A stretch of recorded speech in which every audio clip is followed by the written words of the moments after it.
ஓம் ஸ்ரீ குருபியோ நமக. ஓம் ஸ்ரீ மகா பெரியவா சரணம். 1000 பிறவிகளை கடந்த பிராத்தம் உள்ளவரால் மட்டும்தான் இந்த ஒரு தானத்தை செய்ய முடியும். ஒரு முறை செஞ்சு பாருங்க, உங்க குடும்பமே ஓஹோன்னு இருக்கும். மகா பெரியவா பக்தர்களுக்கு அறிவுறுத்தின ஒரு அருமையான தானம். ஒரு நாள் மகா பெரியவர் மடத்துல தரிசனம் கொடுத்துட்டு இருந்தார். அது மார்கழி மாசம். கூட்டம் நிரம்பி வழிஞ்சுது. அத்தனை பேரோட கோரிக்கைகளுக்கும் பதில் கொடுத்த பெரியவா ஒரே ஒரு பக்தரோட கோரிக்கைக்கும் கேள்விக்கு மட்டும் ரொம்ப விவரமாகவும் விளக்கமாகவும் பதில் கொடுத்தார். அந்த பக்தர் கேட்ட கேள்வி என்னன்னா, சுவாமி, நான் ஏதாவது தானம் கொடுக்கணும்னு ஆசைப்படுறேன்.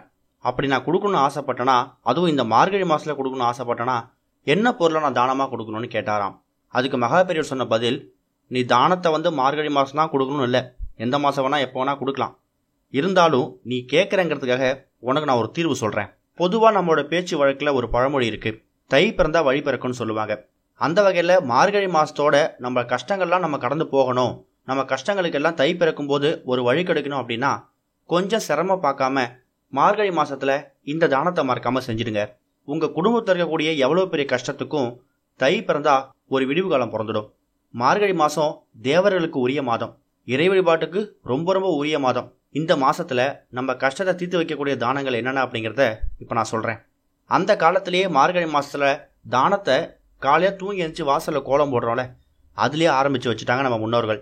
நீங்க அரிசி மாவில் கோலம் போட்டாலும் சரி, இல்லை வேற ஏதாவது கோலம் போட்டாலும் சரி, ஒரு கைப்பிடி அளவு பச்சரிசி, அது கூட சர்க்கரை, இது ரெண்டுத்தையும் ஒன்றா கலந்து உன் வீடு பக்கத்துல கோயில்லையோ இல்லை பக்கத்தில் மரத்தில் எறும்பு புத்தம் இருக்கும், கோயிலில் இருக்கக்கூடிய மரத்தில் போட்டாலும் சரி, உன் வீடு பக்கத்துடைய மரத்தில் போட்டாலும் சரி, மரத்துக்கடியில் அந்த ஒரு கைப்பிடி அளவு பச்சரிசியையும் சர்க்கரையும் கலந்து அங்கே வச்சுட்டு வந்துரு.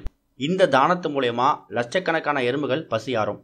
உங்களோட கர்ம வினையால வாழ்க்கையில் இருக்கக்கூடிய சிக்கல்கள்லாம் தீர்த்து வைக்கக்கூடிய பல வழிகள் பிறக்கும். அதே மாதிரி இன்னொரு விஷயம், அடுத்த தானம் என்னன்னா, இப்போ நம்ம மார்கழி மாசத்துல காலையில் எழுந்திரிச்சு குளிக்கிறதுக்கு ரொம்ப சிரமப்படுறோம். ஆனால் அதே மாதிரி இரவு தூங்குறதுக்கு ரொம்ப கஷ்டப்படுறோம். எத்தனை போர்வை போத்திட்டு தூங்கினாலும் குளிர் அடங்க மாட்டேங்குது. ஆனால் எவ்வளோ ஏழை எளிய மக்கள் ரோட்டில் வீடு கூட இல்லாமல் போர்த்திக்க போர்வை இல்லாமல் ரொம்ப கஷ்டப்படுவாங்க. அப்படிப்பட்ட நபர்களுக்கு முடிஞ்சா ஒரே ஒரு ஆளுக்கு உன் கையால் ஒரு போர்வை ஒன்று வாங்கி கொடு. அவங்க இரவு தினமும் போத்திக்கும் போதெல்லாம் உன் நினப்பு அவங்களுக்கு வரும். அவங்க அதை போத்திக்கும் போதெல்லாம் உன்னை வாழ்த்துவாங்க.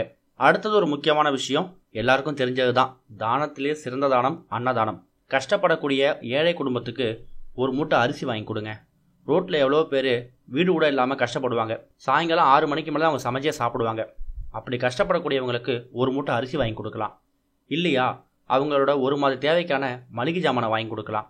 அதிகபட்சம் இதுக்கு நீ ஒரு 1000 ரூபா செலவு பண்ணுவியா? இப்போ சொன்ன இந்த தானங்களை மார்கழி மாதத்தில் பண்ணிப்பாரு, கண்டிப்பாக ஒரு பெரிய பலன் கிடைக்கும். மார்கழி மாதத்தில் மட்டும் இல்லை, எந்த மாதத்தில் வேணாலும் இப்படிப்பட்ட தானங்களை பண்ணலாம்.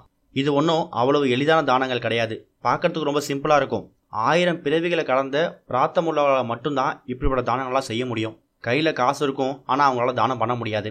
தானத்தை செஞ்சுப்பாரு, உன் குடும்பம் ஓஹோன்னு இருக்குன்னு அந்த பக்தருக்கு மட்டும் இல்லை, அங்கிருந்த எல்லோருக்குமான விளக்கத்தை மகா பெரியவர் கொடுத்துருக்கார். அதுக்கப்புறம் பக்தர்கள்லாம் சந்தோஷத்தோடையும் ஒரு பதிலோடையும் ஒரு தீர்வோடையும் திரும்பி போயிருக்காங்க. ஓம் ஸ்ரீ குருபியோ நமக. ஓம் ஸ்ரீ மகா பெரியவா சரணம்.